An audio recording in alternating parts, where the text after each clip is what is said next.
വിശ്വാസികൾ മാർപ്പാപ്പയുടെ പടം വെച്ച് സഭയോടൊപ്പം എന്ന ഫ്ലെക്സുകൾ പള്ളിക്ക് മുമ്പിൽ കെട്ടുന്നു. വിമത വികാരിമാരുടെ നേതൃത്വത്തിൽ ഗുണ്ടകളെ വിട്ട് പാതിരാത്രി ഫ്ലെക്സ് അഴിച്ചുമാറ്റുന്നു.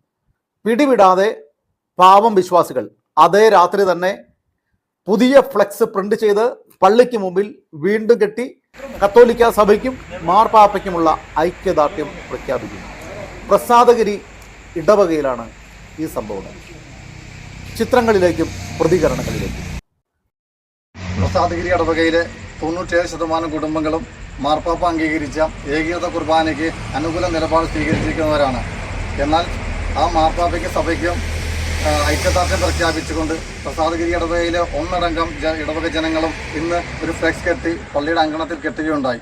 എന്നാൽ ഇരുട്ടിൻ്റെ മറവിൽ ചില ഗുണ്ടകൾ ചേർന്നുകൊണ്ട് ആ ഫ്ലെക്സ് നശിപ്പിക്കുകയും വളരെ മോശമായ രീതിയിലുള്ള പ്രവർത്തനമാണ് ഇന്ന് നമ്മുടെ ഇടവകയിൽ നടത്തിയിരിക്കുന്നത്. എന്നാൽ സഭയ്ക്ക് വേണ്ടിയുള്ള പോരാട്ടത്തിൽ സഭയുടെ മക്കൾ രാത്രി 11 മണിക്ക് തന്നെ പള്ളിയുടെ അങ്കണത്തിൽ എത്തിച്ചേരുകയും ഒറ്റക്കെട്ടായി നിന്നുകൊണ്ട് ആ ഫ്ലെക്സ് വീണ്ടും പള്ളിയുടെ അങ്കണത്തിൽ ഞങ്ങൾ കെട്ടുകയും ചെയ്തു. സഭയ്ക്ക് വേണ്ടിയുള്ള പോരാട്ടത്തിൽ പ്രസാദഗിരിയുടെ സഭാ മക്കൾ ഒരിക്കലും പിന്നോട്ടല്ല, ഞങ്ങൾ വളരെ ശക്തിയായിട്ട് തന്നെ മുന്നോട്ടുള്ള പ്രവർത്തനമാണ് പ്രസാദഗിരിയുടെ മക്കൾ കാഴ്ചവെക്കുന്നത്. മാർപ്പാപ്പ അംഗീകരിച്ചു തന്നിട്ടുള്ള കുർബാനയാണ് ഏകീകൃത കുർബാന. അത് ഞങ്ങളുടെ അവകാശമാണ്. അത് സഭാപിതാക്കന്മാരോടൊക്കെ ഞങ്ങൾക്ക് പറയാനുള്ളത് എത്രയും പെട്ടെന്ന് ഞങ്ങൾക്കത് സാധിച്ചു തരണം. അതാണ് ഞങ്ങൾക്ക് പറയാനുള്ളത്.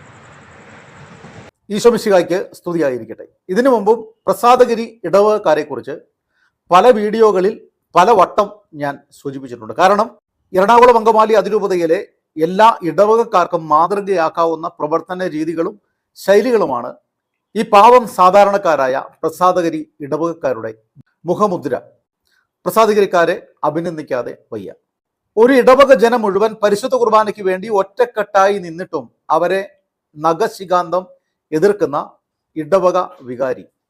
പ്രസാദഗിരിക്കാർ പിന്നോട്ടില്ലാതെ പ്രതികരിച്ചുകൊണ്ടേ തന്നെയിരിക്കുന്നു. അവരുടെ പോരാട്ടങ്ങൾ തുടരുന്നു. വിശ്വാസികളെന്നും പോരാട്ടങ്ങൾ തുടർന്നു കൊണ്ടേയിരിക്കും, അവകാശങ്ങൾ അനുവദിച്ച് കിട്ടുന്നതുവരെ. ഒരിക്കൽ കൂടി പ്രസാദഗിരി ഇടവകക്കാർക്ക് എല്ലാവിധ അഭിനന്ദനങ്ങളും.